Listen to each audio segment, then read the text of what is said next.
Misalnya akan menjelaskan dana-dana investasi yang ia himpun selama ini. Bahkan Yusuf Mansur juga bersumbar bahwa dia akan bawa uang cash. Jika ada yang mau ambil dananya akan langsung kami bayar, kata Yusuf. Di sini tulisannya ya, bukan zaman.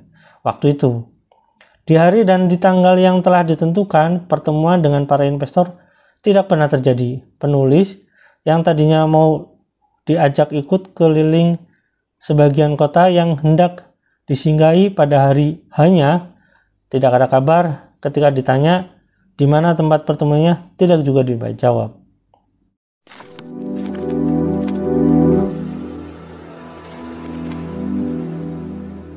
Assalamualaikum warahmatullahi wabarakatuh. Welcome back to my channel Detektif D. Kali ini saya akan bahas mengenai kasus Muhyiddin. Nah, sekarang saya dalam tampilan investigasi. Oke teman-teman, kita lanjut ke part 3 tentang investigasi Muhyiddin. Nah, kita akan mundur ya teman-teman ya. Kita akan mundur di pertengahan kasus inilah.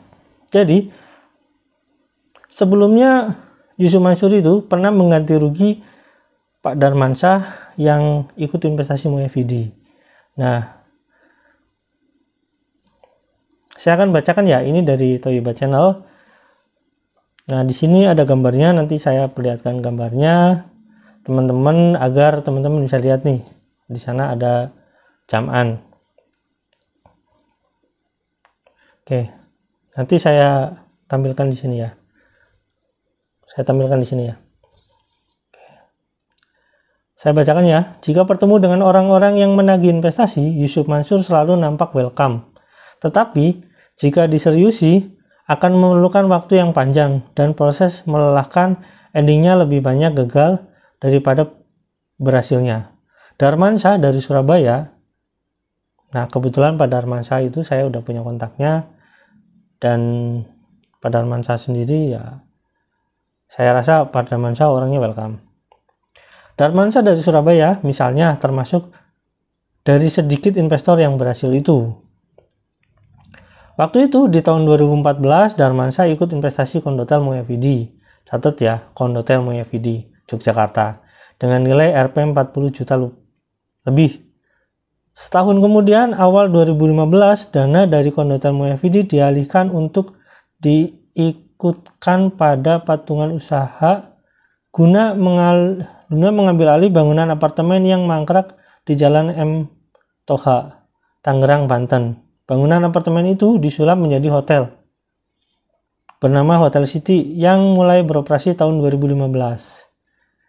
Dalam perkembangannya, laporan tentang investasi tidak sesuai dengan yang dijanjikan.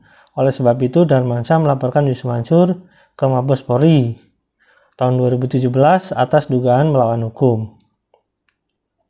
Oleh pihak kepolisian, mereka difasilitasi untuk berdamai, dimediasi intinya ya.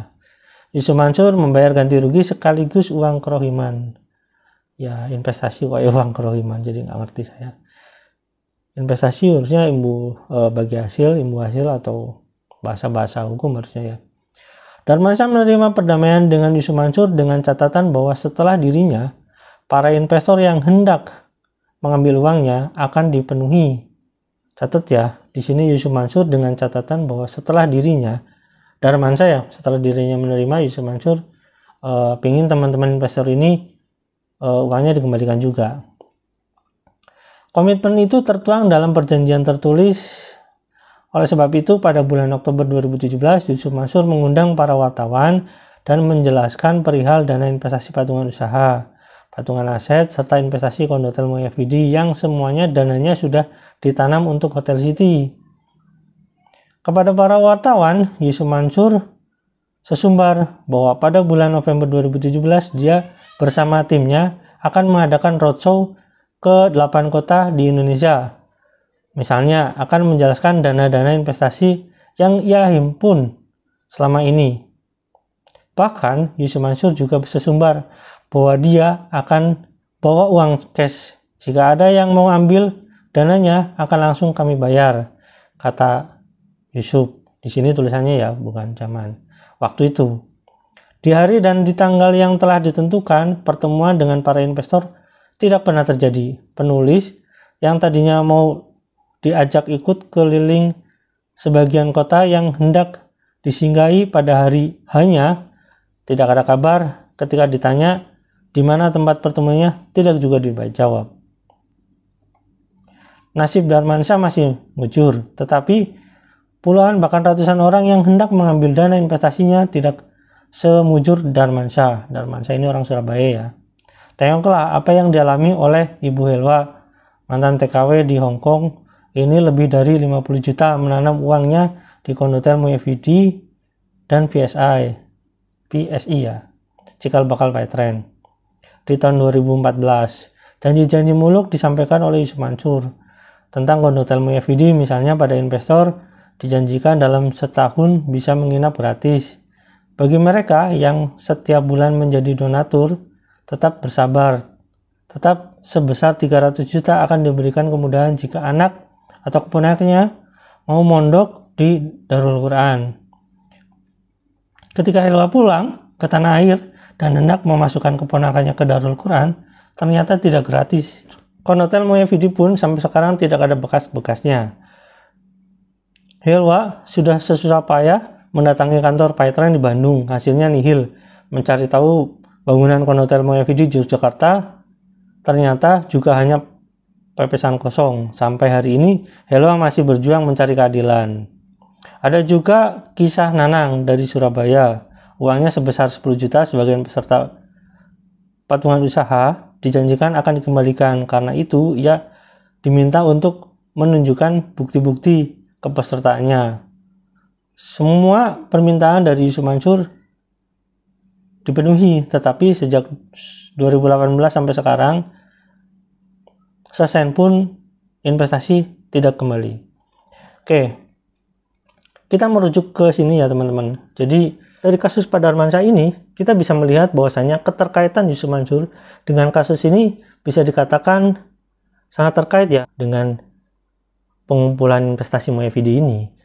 Kenapa? Karena Yusuf Mansur dengan secara sadar mau membayar Pak Darmansyah sesuatu hal yang misalkan kalau dilihat dari cerita Yusuf Mansur yang sekarang bahwasanya dia itu bukan proyek dia, tapi kenyataannya dia dengan sadar ketika diadukan ke kepolisian, ketika dilaporkan ke kepolisian, Yusuf Mansur itu membayar. Ya mungkin karena dilaporkannya ke Baris Krim ya. Dan Pak Darmansyah ini jelas punya bukti transfernya. Nah, teman-teman, ini menjadi bukti bahwasanya kausa sebab akibatnya ini menjelaskan Yusuf Mansur ini secara tidak langsung terlibat dalam hal itu, dalam pengumpulan Mulyavidi. Kausa sebab akibat ini menjadikan nanti rujukan teman-teman akan menggugat kembali. Jadi, kausa sebab akibat ini menunjukkan bahwasanya nanti investigasi ini akan terus berlanjut sampai teman-teman investor Mulyavidi ini mendapatkan keadilan. Nah, ini jadi contoh Pak Darmansyah, karena ya Pak Darmansyah ini menulis surat perjanjian yang katanya Yusuf Mansur siap mau mengganti teman-teman yang mengikuti langkah Pak Darmansyah. Nah, tapi sampai saat ini ternyata ketika gugatan di pengadilan ya seperti itulah. Oke, ini kasus Mulyavidi akan terus kita investigasi. Jangan lupa nonton ke part-4-nya ya. Sampai di sini. Jangan lupa like, subscribe, dan komen. Jangan lupa juga share. Wassalamualaikum warahmatullahi wabarakatuh. Bye.